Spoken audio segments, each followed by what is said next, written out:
In this video, we're going to take a look at the Xiphon pattern interceptor from Forge World.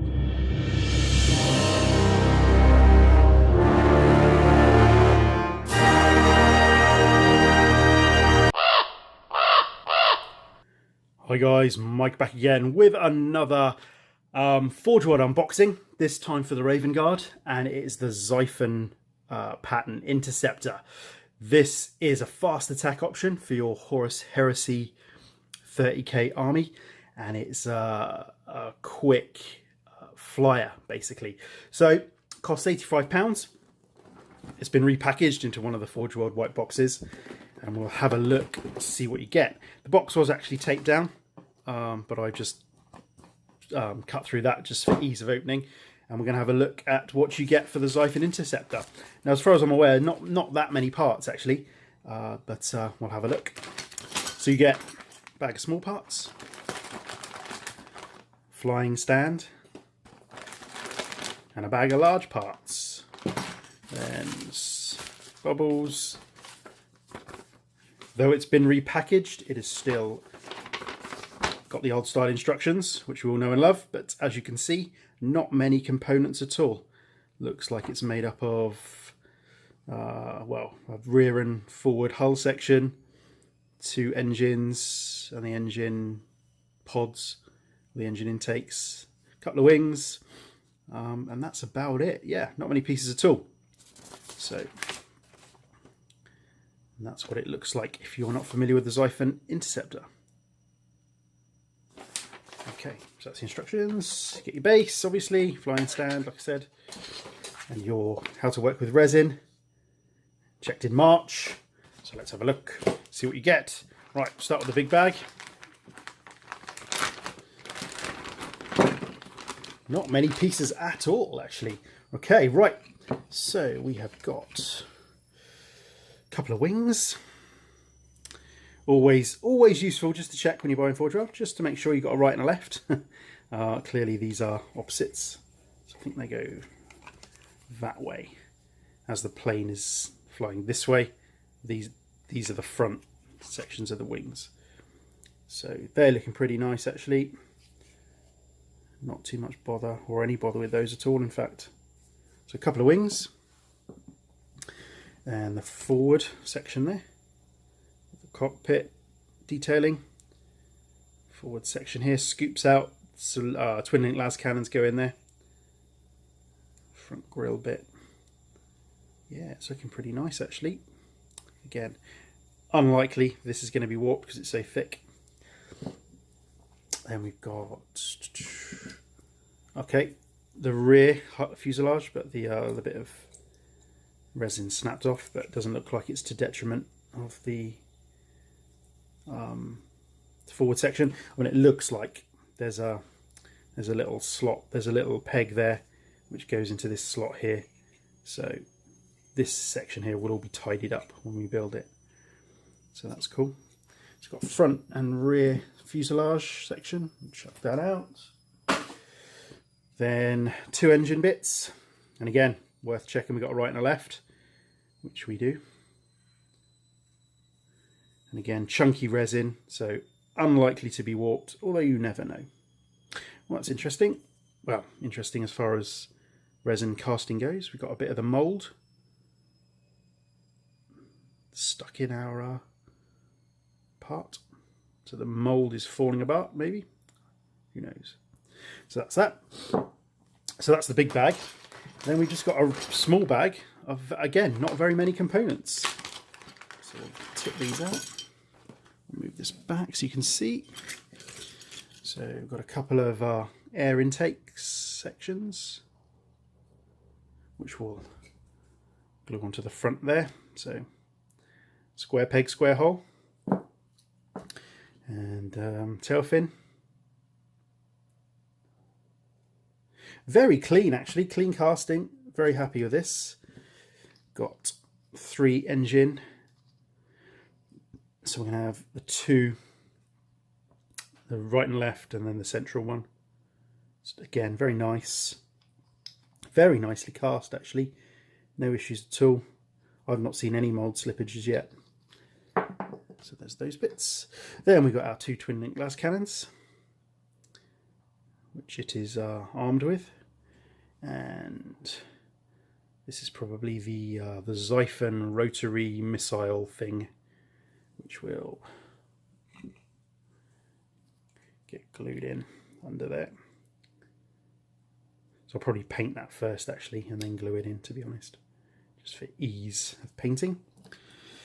Then what have we got? We've got landing feet, so you can have your feet up. Sorry, you can have your feet down or up.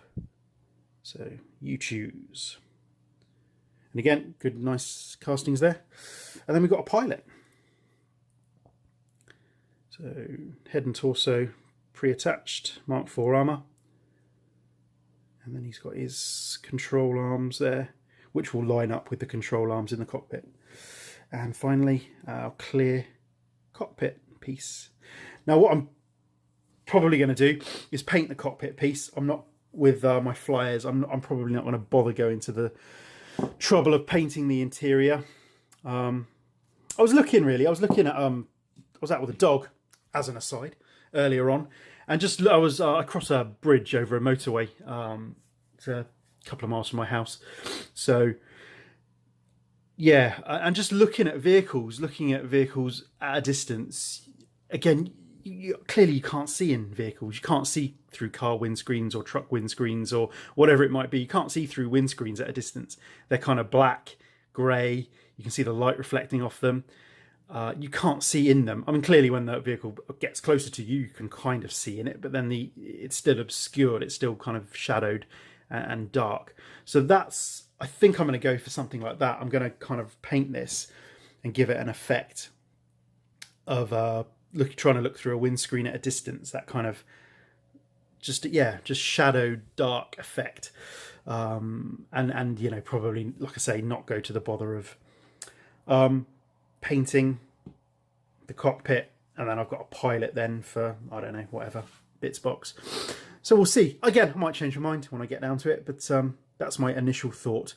But it's quite good actually. I mean, with the 40k Storm Raven or the the Storm Raven, you get plastic struts that go on the edges, and you've got to line them all up and get them all glued in and stuff, and it's a real pain.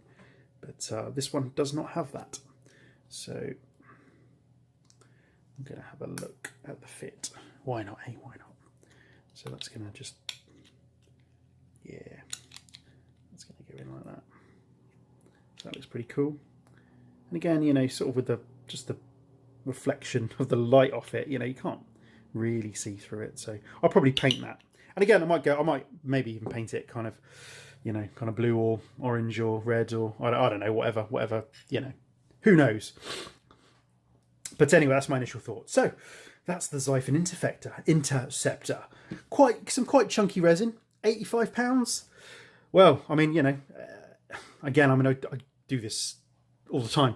The kind of the relativeness of, is it expensive? Is it not expensive? Who knows? Depends on you, doesn't it? Depends on you. Depends on your finances and how much you're willing to spend on your hobby. Clearly, I was happy enough to drop £85 on this, so I must have thought it was relatively decent value. You know, and the fact that I can use it in my army. And again, I think that, again, I'm going to go off on a tangent here. I know I am. Things like the Stormbird and the Thunderhawk, beautiful models without question. But I would, very rarely to never use them in a game. I mean, I used to own a Thunderhawk, and never used it. But back then I wasn't really playing the game and ended up selling it. But would I buy another one? Probably not. And then the Stormbird is like, it's like twice the size of a Thunderhawk. Coupled with the fact that I haven't got anywhere to keep it. You know, I don't want to keep it in a box. I'd want to keep it in display, and I haven't really got anywhere to put it. So I mean, from that perspective, spending £450 on a Thunderhawk or £750 on a Stormbird, in my head, that probably is a lot of money and something that I probably wouldn't do. Whereas someone else clearly would buy a Stormbird and a Thunderhawk, and that wouldn't be an issue. for them because of whatever reasons. So I don't know. I suppose it's all relative, really. So £85 for that. Again, I appreciate you paying for the design and the work that's gone into it, and and the component parts itself. And do I get £85 worth of enjoyment out of making a video, showing you guys, doing all the cleanup, washing it, building it, painting it? £85 worth of enjoyment? Probably, actually, probably. It's I spend a long time on my models. I spend a long time on the cleanup. I spend a long time on the washing. I spend a long time on the building, making sure it's right, making sure it's nice, and then I spend even longer time on the paintwork, to be honest. So from an enjoyment per hour perspective, relative to other hobbies, relative to a golf club membership or a gym membership or whatever else you might have to pay to go and do, per pound per hour enjoyment probably works out. In fact, maybe I'll do a little time and motion study. So I spent 11 minutes nearly making this video, so that's 11 minutes of enjoyment I've had looking at it and talking to you guys about it. So so that's 11 minutes has cost me £85. So we'll see. Well, maybe we'll see how long it takes to build it and wash it and clip it and all that sort of stuff. Did that in completely the wrong order. Clip it, wash it, build it, paint it, and then divide it by however many hours or minutes I've spent doing it, and then divide that by the total cost and see how much it actually cost me per minute to enjoy this model. So maybe I'll do that. So what am I on now? Well, I'm eking it out. So 12 minutes. So yeah, okay. So that's it for this one.